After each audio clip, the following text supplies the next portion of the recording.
This is the story of a little boy who is scared of lightning, but then comes the time the lightning becomes his superpower through which he goes on to fight evil. When he realizes that he has superpowers, his whole city is in a lot of troubles and he must save everyone. Let's see how he goes about it. Welcome to Movie Recall. In today's video, we will be going through the 2019 movie Gundala. It's time to recall, let's get started, turn on subtitles, and spoilers ahead. The movie starts and we can see a protest going on. The workers of a factory are protesting against the factory they work at.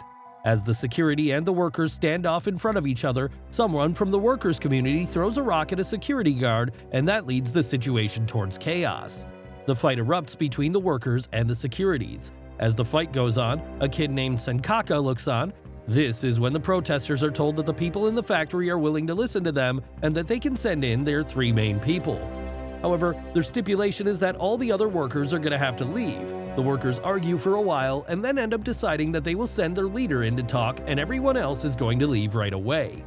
One of the main workers goes home, and we again see that kid who has been looking at the fight between the workers and the security guards.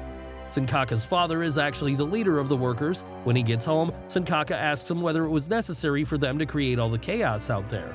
He tells his son that it was necessary because the factory does not pay them what they are due, and on top of that, the work is brutal and they are not even given basic human rights while they are at work, so the protest was very much necessary.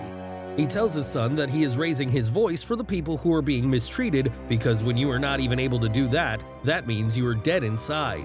After giving this golden advice to his son, he leaves. That night, Senkaka's mother tells him to close the window as the weather outside is really bad. Senkaka tells his mother that there is a heavy lightning outside, but his mother says that he should not worry about that because he is safe. Just as the boy closes the window, the lightning strikes again and the clouds thunder as well. Senkaka gets a little scared and runs away from the window. The next day when Senkaka wakes up, his mother tells him that his father has gone to the factory because the 2 workers who went inside the factory are still not back. His mother then says that she should also go to those workers' house to check on their families. God knows how they are coping with it. On the other hand, Senkaka's father gathers all the workers and makes his way to the factory, and Senkaka, along with his mother, gets ready to go to the missing worker's house. When they get to one of the men's house, Senkaka's mother talks to the man's wife and tries to console her, saying that she has heard her husband has not been home since last night, but just as she talks, she sees that the man who is supposedly missing is already inside his house. She quickly understands that something is wrong, and she starts running towards the factory to stop her husband as she has a feeling something bad is going to happen to him.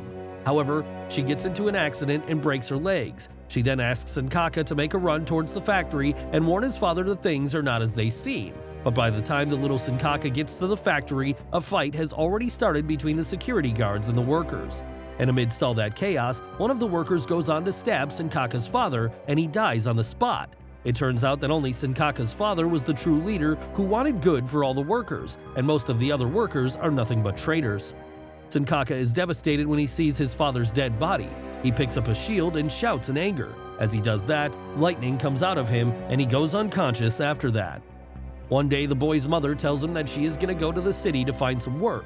She tells Senkaka that she is going to be back soon and asks him to stay home until she is back. It has been a year since his father's tragic demise. Days go by and it has been 7 days since his mother left and she is still not back. Senkaka stays home and keeps waiting for his mother to come back. Senkaka finally goes out of the house and comes across a group of bullies. They corner the little boy and start beating him up. This is when a boy named Awang appears and saves him from the bullies. He too is a homeless boy just like Senkaka. Awang then asks him why these boys were beating him, and the little Senkaka tells him that he saved a boy from them, but then they started chasing him. Awang then tells the boy that if he wants to survive being a homeless boy, he's gonna have to stop meddling into other people's business. As they spend some time together, Awang starts training the boy so he can defend himself against the bullies. The 2 boys then plan on going away from all this so that they can be away from these bullies. They plan to freight hop and travel to a safe haven in Tengara, but only Awang is able to jump onto the train. Now as an adult, Senkaka works as a guard and a mechanic at a newspaper printing factory. The boy has changed a lot and does not have a problem with bullies anymore, but despite being a grown-up, he is still scared of the lightning thunders. We then see that most of Indonesia's corrupt legislature is controlled by a crime boss, Pengkor, who commands an army of orphans raised as assassins.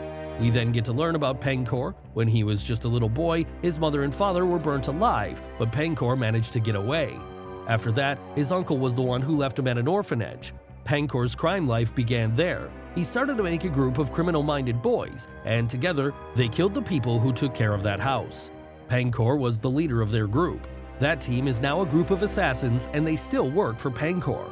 Pankor plots to poison rice supplies with a drug that makes the fetuses of pregnant women immoral. Many people then demand that the legislative release an untested antidote formulated by an unknown pharmaceutical company to the public. On the other hand, Senkaka is at his apartment when some thugs arrive and start harassing a girl named Wulan, who is also Senkaka's neighbor. Senkaka tells the thugs to leave her alone, but of course they don't oblige and attack Senkaka. Senkaka goes on to beat up everyone and they get out of there. It, however, does not turn out to be a good idea because those thugs show up with the rest of their gang and go to corner Senkaka.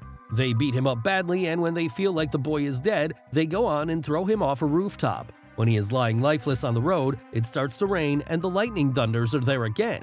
However, this time, his body starts to consume the lightning waves and his wounds start to heal as he does that.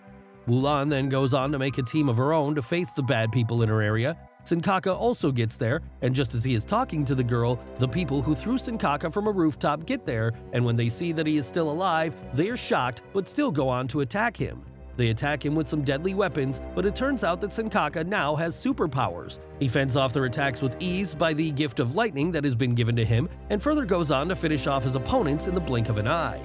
Everyone that has been watching this fight is shocked to their core. They start thinking that Senkaka is their savior. The people in the market request him to help out as it is a bad time for them because the crime in the city has been increasing and the people of the market are scared of the thugs out there. Senkaka, however, remembers what his childhood friend told him once. He advised him to always mind his own business and never get into anyone's affairs. Senkaka leaves, but after a while, the whole market is set on fire. The people in the market wail and cry, but there is no one to save or help them. Senkaka sees that and feels bad for not agreeing to help the people in the market, and now they have lost everything. Wulan comes to him and she's clearly upset with him. She says that the people who do not stand up to the ones who are being victimized are the people who have become dead inside. She tells him that he is nothing but a body that is useless but still moving around. The boy remembers that this is exactly what his father taught him when he was just a little boy, and his own father got killed because he stood up against the wrong people and sided with the people who were being victimized. From that day, Senkaka decides that he is going to help the others. The people there start looking up to him as a powerful figure and they start fighting off the thugs. During one of the fights, a thug takes some blood from Senkaka's body and runs away. The scene then changes to a dark place where one of Pankor's men gets something out of a hole in the ground and expresses to his people that everyone is waiting for the package he is holding in his hands. Senkaka, on the other hand, goes on to learn to control his superpowers. He does it with the help of Wulan, her little brother, and some other people from the market. They even go on to make a costume for him and, well, that's cool. With that, Senkaka starts fighting the thugs, including violinist Adi Suleiman, part of Pankor's nationwide network of orphan agents. It is revealed that Suleiman is the one who took part in the heinous act of setting the whole market on fire. Senkaka goes on to fight Suleiman, but Suleiman is no match for the man and dies during the fight. On the other hand, all the women start getting sick who were pregnant at the time. It turns out that they have been drugged, and it is all part of a huge plan where they want the future kids to have no emotions and sense of right or wrong. A big debate goes on between the two parties of the country, and this debate splits the legislative into two factions. One is led by legislator Ridwan Bari and his colleagues who create a bill to distribute it, and the other is controlled by Pankor and his allies who oppose it. After that, Ridwan Bari is attacked by Pankor's men who are there to put an end to him. To his good luck, Senkaka gets there in time and Ridwan tells him that these people were sent to kill him by Pankor.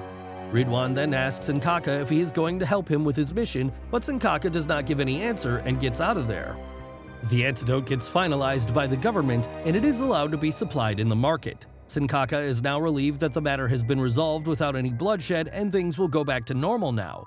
Senkaka then decides that he is going to leave the city now. This is when the actual truth comes out. Ridwan goes on to discover that the poison is non-lethal, it is the antidote that is poisonous, with the pharmaceutical company revealed to be owned by Pankor's shell company. Ridwan now has no choice but to right away contact Senkaka.